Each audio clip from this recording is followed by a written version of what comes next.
தெருவில் உயிரிழக்கும் முதியோர்களை அவர் கைவிட மாட்டார். காவல்துறையை தொடர்பு கொண்டு உரிய சட்ட அனுமதி பெற்று உடலை எடுத்துச் சென்று அனைத்து மரியாதையுடன் நல்லடக்கம் செய்வார்.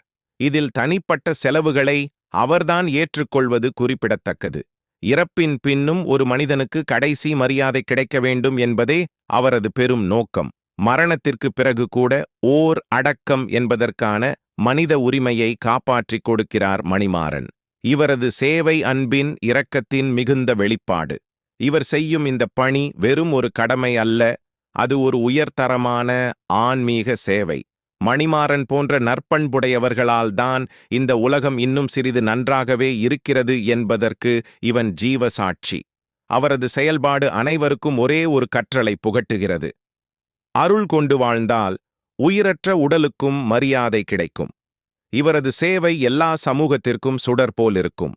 இவ்வாறு மணிமாறன் தனது வாழ்வை மற்றவர்களுக்காக அர்ப்பணித்து மனித நேயம் என்னும் உயர்ந்த தர்மத்தின் வாழும் உதாரணமாக நிற்கிறார். இவர் போன்றோர் சமூகத்தில் வாழ்ந்தால்தான் மனித நேயம் என்றும் நிலைக்கும்.